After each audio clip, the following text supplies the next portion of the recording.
We should be live and rolling on this thing. Finally, I don't know. We're gonna find out very shortly to see. We got one person in here, dude. YouTube is pissing me off with this live. I tried to do this live now 3 weeks in a row, and every time the mobile live stream just crashes in the first 40 seconds. I don't understand it. If you're here live, put it in the chat. I switched to my computer to try and do the live stream. I might have to actually set something up to do this more professionally, um, using the podcast setup or something like that. But it's been annoying to try and do this live stream. What's up, 5 people in here? Any questions? I'm currently in the process of being irritated as can be with just YouTube in general right now. Oh, it's been annoying, but we live. What's up, 5 people in here? We live on YouTube. We live right now. We live right now. Questions, comments. Good morning, Dave. Good morning, Dave. Hope you're having a great morning. What's up? Live on YouTube. Live right now. We live right Anybody got any questions? Howdy. What's up, Greg? Good morning. Good morning. Good morning. Good morning. Good morning. Um, Now we're jumping up there. We got some people in here. I'm pumped for these. I'm a huge fan of the IR4s. Do you think the chroma cannons can be used as spotlights? Yes, I do actually. Or not so much. Well, it depends on what you mean by spotlights. I do think they can sort of be used as a pin spot to some degree.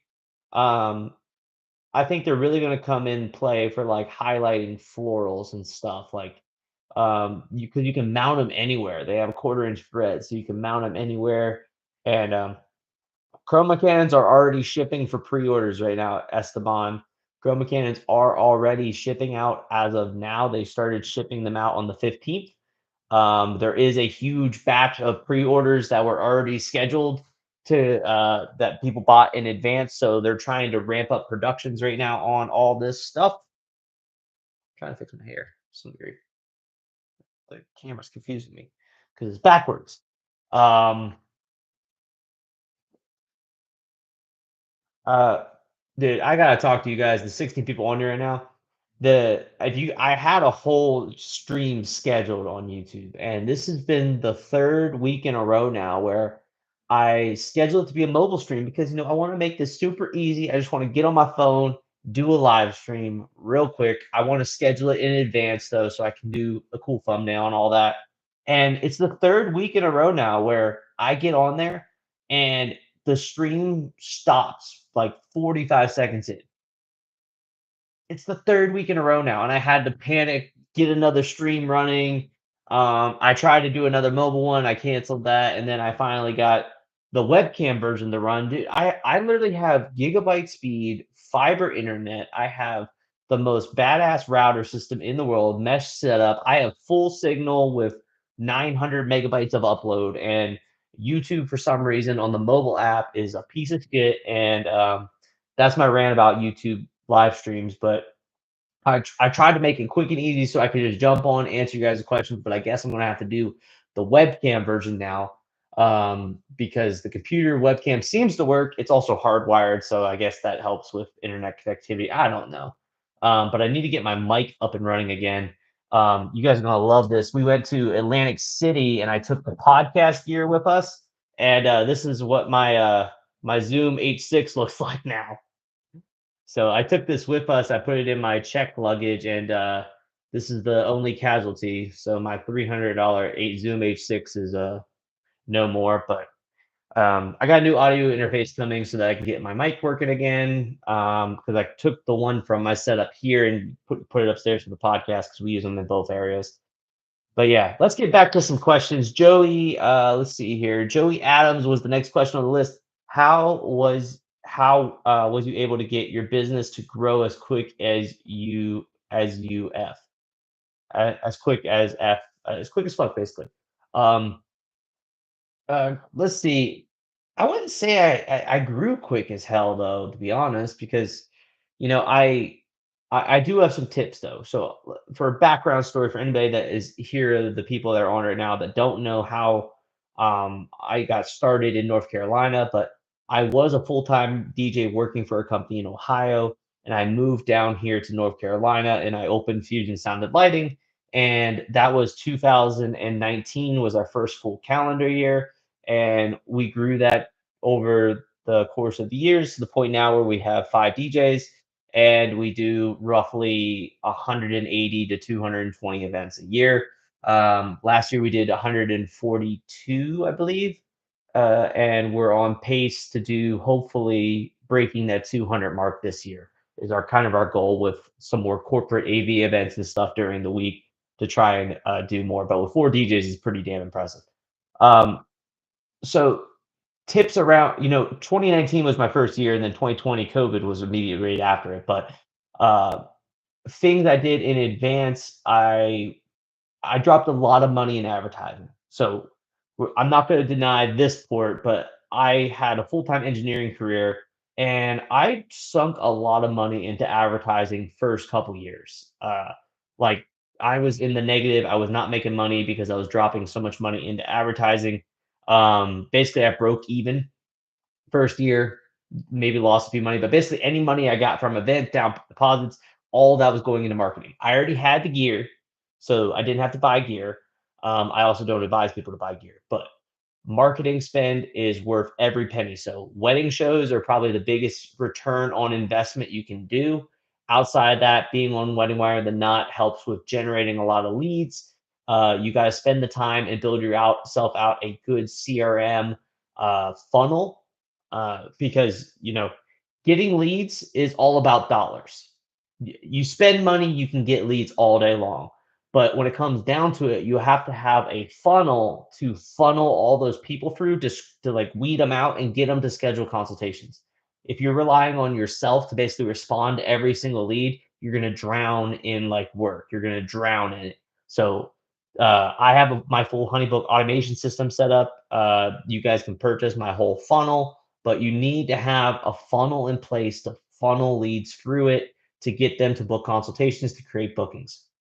Other thing I did to help get started was I reached out to every DJ in the area. So every DJ company, I actually shot them a message, shot them an email, tried to call a few of them, but I was just very transparent and honest with all these guys, and some of them told me to kick rocks, told me to fuck off, and some of the guys were actually open to like talking to me. It did help that I had my YouTube presence, but I tried not to lead with that with these DJ companies. I just contact them. Yo, I'm Rick. I used to work for a multi-op company up in Ohio. I'm trying to start my own multi-op down here. And I'm just trying to get my feet wet, get off the ground. So, if you guys have any extra bookings, I'd love to, support it. If they had extra bookings, they could send them my way. If they had events they didn't want to do, send them my way because I'm trying to get started.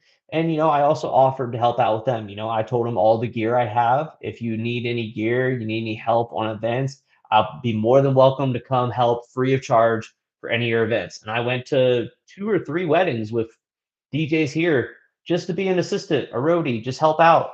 Didn't charge them a thing. I just wanted to come see what North Carolina weddings were like. So um, those are a couple strategies. I got more. I could go into that all day long, but there was a lot of different things. Those 2 were probably the most successful things I did, or those 3.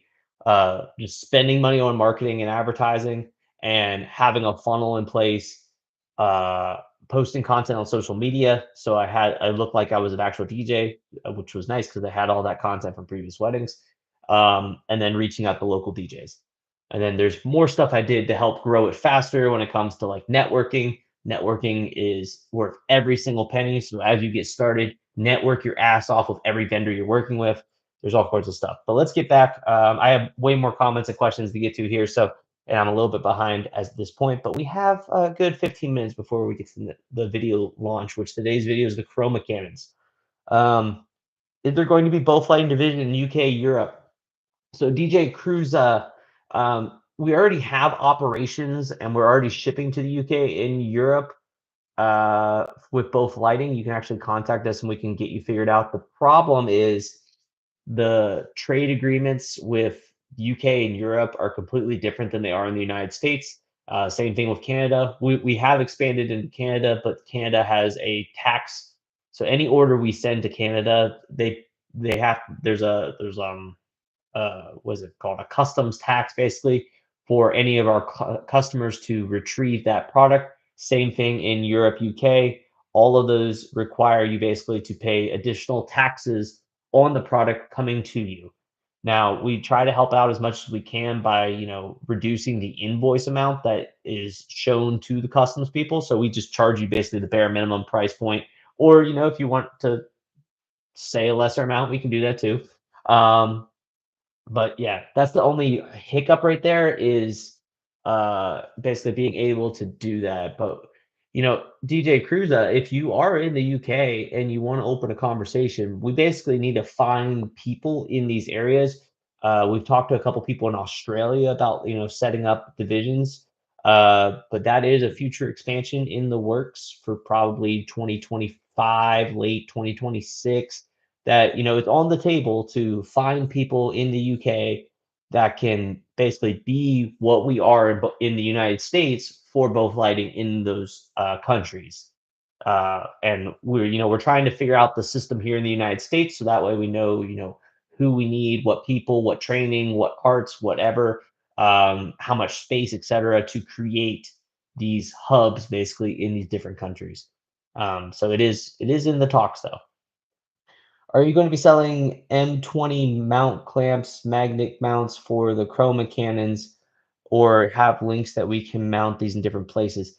Uh, Shay, I need to look more into different options, but we are trying to. So currently, right now, we figured out how to hang the tubes from the ceilings with magnets and stuff, and we're trying to source all those parts at a reduced rate, and get them so that we can sell magnet packages for the tubes. I'm literally writing down this as an opportunity for us to get clamp mount options and magnets for the tubes or for the new chroma cannons on our website as well. That's a good idea. I like that. So more to come on that. What's the reason you chose NC? Family, saw an opportunity in the market, etc. Dave, I moved down here for engineering. No families here. I moved down here for engineering. I had a full-time engineering job offer to work for Goodyear here. I moved down here in 2018 to start working at Goodyear as a full-time mechanical engineer. Actually, I was a tire designer, so there's tires on the road that have my design right now, which is kind of cool. Um, uh, but I worked there for 3.5 years, and by that point, I had the company built to the point where I could quit, which was, you know, that was the best thing ever. Um, I'm a DJ in the UK. Last I did 220 events shared between 3 DJs. Nice, nice, Colleen. It's hard to do that many events here because most events are on Saturdays. And it's very seasonal. I'm DJing UK last year. I did, yeah, yeah, okay. Brody, I need advice on light and sound setup options for my startup mobile DJ lighting rental business. Uplights, get you some uplights. That's the best advice I got. If you're doing a rental business, I actually prefer the S4s because they're easier for the client to use. They're easier to understand, compared to the IR4s. You could also use the IR4s as just like you need to create a little more training documentation to explain to a person renting how to use them. And they are more compact, but I like the S4s for rentals because they can take a beating like no tomorrow. Like it's really hard to break those. Um, Sound options. You can't go wrong with QSC if you're trying to do a mobile DJ rental company because everybody knows QSC is solid products. It's also, again, it's really hard to damage and break those speakers. So think about Guitar Center. What does Guitar Center rent out all the time? They rent out K12s from QSC. They rent out the K181s. You can rent them from Guitar Center all day long. And uplighting, and maybe some gig bars, maybe some wash bars. That's kind of my options. I'm struggling to figure out what direction to do to insurance DJ equipment theft of my garage car while gigging, thoughts on equipment while at an event, find a broken uplight. Uh, Greg Dubs, I'll give you a couple of different recommendations on insurance here. The first thing you need to understand is insurance, you have a deductible, and every time you do a claim, your deductible is going to, or you're going to have a deductible, even if it's $0. And if you place it, Jesus Christ, I am so sidetracked. Insurance wise, if you are going to get DJ insurance, a simple broken light is you just going to buy a new light. This is the name of the game when it comes to it. Insurance is there for the big things. Like if all your DJ equipment got stolen out of your garage, that's what you're going to use insurance for. You're not going to use insurance for a random one broken light, your laptop gets broken. You're not going to use it for one-off things. Those things you got to consider as consumables that could be replaced, could be broken at any point in time. Now you should build the clients for it if that's the case, but insurance, you have a monthly payment that you do with insurance. If you are to go file a claim for that broken light, your amount you pay is going to go up for the next 2 to 3 years, and it's going to cost you more in the long run than it is to just buy that new light. So like my insurance rep, who's through State Farm. So if just in general, if you guys are looking to get DJ insurance, talk to your current auto insurance agent, whoever's doing your home insurance, your auto insurance. Talk to them about setting up business insurance. That's what I did. My State Farm rep is amazing. He had guided me, helped me find a local guy that can give you advice on what to get, liability coverage. He can get you a blanket coverage, all sorts of different options you can go. We have a $2 million liability policy. Actually, I think we upped it to 4 million with our new building we got. We had to up it to like 4 million or something like that. But you have to have. I like blanket coverage, so I have $500,000 in blanket coverage, which basically means if anything in the realm of up to $500,000 gets completely destroyed, it's just covered, and they're just going to write me a check for that amount. And we also have our business auto insurance through that agent as well. So talk to your insurance agent. But basically, what I was saying is, when it comes to replacing broken stuff and that, my insurance agent has always told me if it costs you less than $3,000 to just replace it and buy a new thing, just do it, because it's going to cost you $3,000 over the next 2 to 3 years if you are to file a claim. So that's just my advice. So if you were to, like I said, flood happens, your whole garage gets stolen, all the gear gets stolen out of your car, that's what you're going to use your insurance for, to replace 3,000 plus dollars worth of stuff. A simple broken light, a simple stolen light, it's actually going to cost you less to just go buy a new light than it is that. So you got to factor this stuff in when you're running your business, and you got to have a safety net of funds on the side, because um, and this is like with my accountant and everything, when we're talking to my accountant and to my insurance agent, all of our DJ gear is not considered an asset. We don't consider any of our DJ gear assets. It's all considered consumable items that can literally break tomorrow and need to be replaced. So, the only things we consider as assets is the big stuff. Like if we're buying a van, that's an asset. That thing's going to be lasting us 5 years all day long. If we're buying trussing, that stuff's not going to break. It's very hard to break it, so that stuff would last a long time, but it's not that expensive either. But if we were buying like a large, if we're buying a big, large concert PA rig, we would consider that an asset, because it's going to be used for many years on time. Now, the individual components can break, but if we're buying it at a lump sum, then we're going to consider this an asset. So we could go down this rabbit hole forever too, but what beginner sub can you recommend for the bang for the buck? Currently, right now, LD Systems ICOA 18s. They're getting harder to find because I keep plugging them everywhere. But by far, probably one of my favorite subs on the market right now is the LD Systems ICOA 18. Thoughts on white label DJ gigs? Does it help your company or just make you money? White label DJ gigs.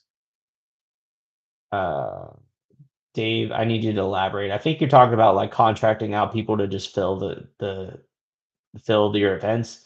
Um, I have strong opinions on that, reducing the quality of your brand. So if you're trying to be a bare bones brand, then yeah, that's cool. But yeah, anyways. Mackie, it is the best compact sub. Cool.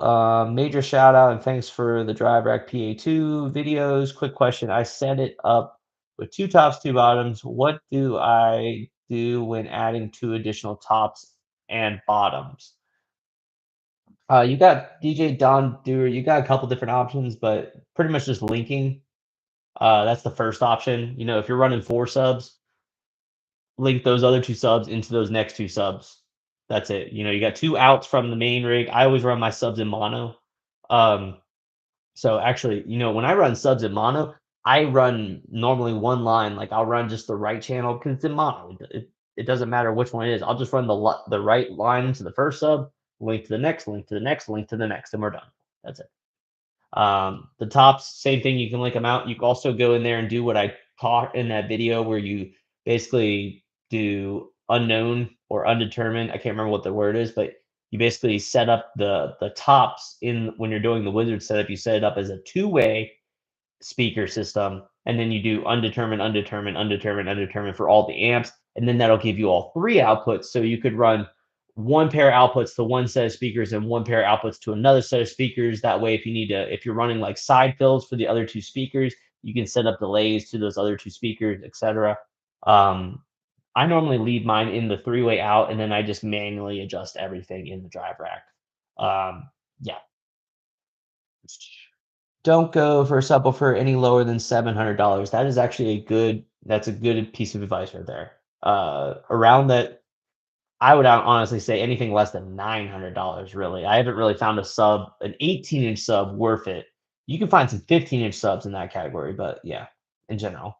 And like some dual 12s, etc., like that are good. Any thoughts on the JBL Eon 1 MK2? No. I haven't looked at it, but if it still has the ducking features it did on the last one, it was annoying. So, I've kind of abandoned JBL to some degree because they're making really good high end products. Like the new SRX 900 series is insane, but they've really changed their speaker lines to basically being super basic Chinese made slap together speakers for the DJs, and they're not really focused on quality anymore, which is sad. The clarity's dropping, etc. Is there master slave working with IR4s and chromas? Yes, I will showcase Mario that in the video that's dropping in 2 minutes in live premiering. I'm going to show you guys how you can link the IR4s directly with the chroma cannons in master slave mode. You don't need DMX, you don't need any of that, but the chroma cannons literally work in sync with the IR4s. This was part of the development process and why it took so long to get these things finished. One, because we wanted hex and not RGBW, which is what the original prototype was. And two, I wanted them to work directly with the IR4s. So all you guys that are just already doing master slave don't need to get into DMX to make them work together or have to do anything else. They work perfectly fine together. And it's beautiful. Like you can just add them in and they instantly start working. I love it. Have you ever heard of Denon DJ Axis speakers? No, I have not actually. I run them and they are crazy good in size. Interesting. Might have to look into that. Do you regret going to college for that, or did you want experience backup plan? Um, Life's the party. That was more my parents pushed me to go get an engineering degree. That's kind of what they believe, go to college, get a good job, etc. But I internally believe that entrepreneurship is what I wanted to do. So I did both at the same time. And I would say, yes, it actually, two different things. One, the experience of going to college was worth every penny. I also had a lot of scholarships too. I was really good academically, and I got a lot of scholarships, so I didn't have to pay really anything out of pocket. And being a DJ in college doing weddings was enough money to pay for like room, board, food, and everything. And then my scholarships covered all of my academic portion, which was nice.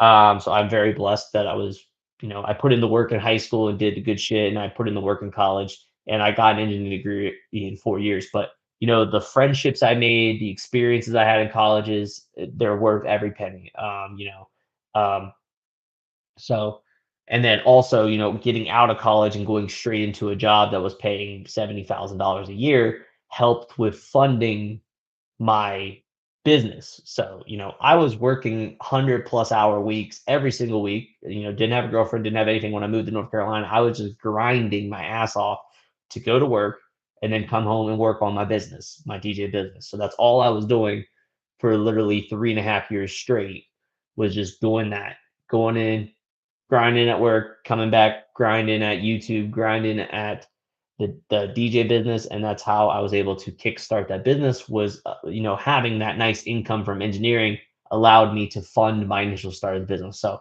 it worked out beautifully for my case. It also is a great, like you said, it's a backup plan.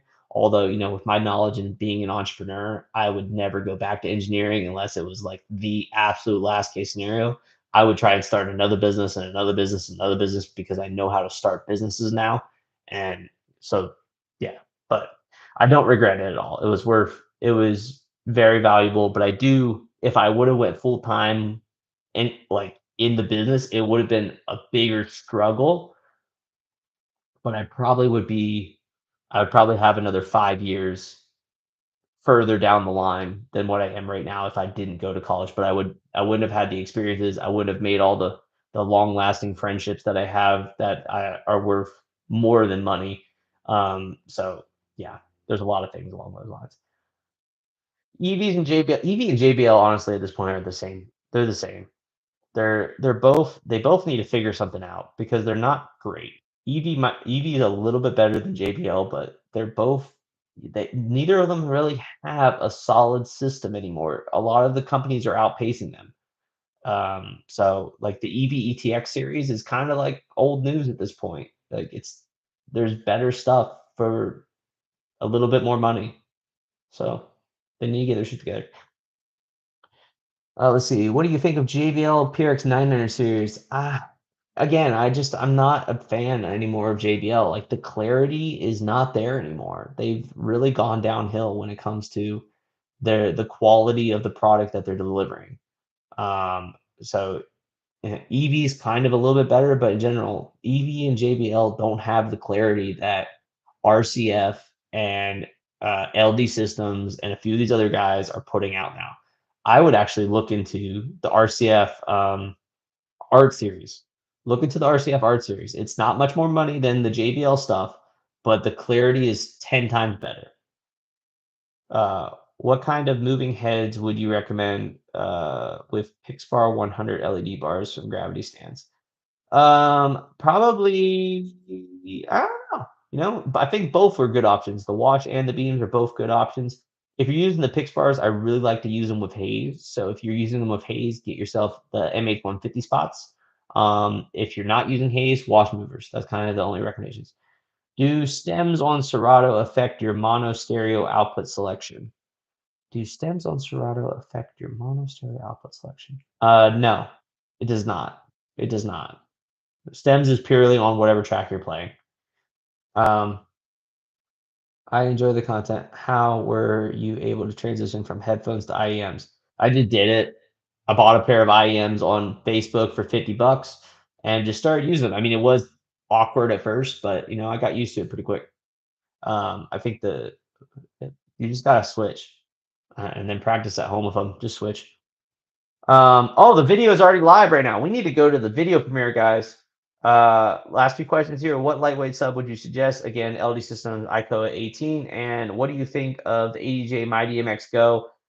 It is okay. Kalium, I would 100% do sound switch though now, especially with the pre-programmed solution we created. It is so much better, and you won't have any headaches or any problems with sound switch and our predetermined thing. And no follow-ups on the LD mic systems for the NE10. But anyways, thank you guys. Let's redirect you guys to the live premiere of the brand new Chroma Cannons. Wolf Mix is solid, but again, you're gonna have to program it, so be that. But Wolf Mix, and Sound Switch are the top two DMX solutions for mobile DJs as it stands right now. Anyways, thank you guys. Let's go to the live stream the live premiere of the Chroma Cannons. Yeah.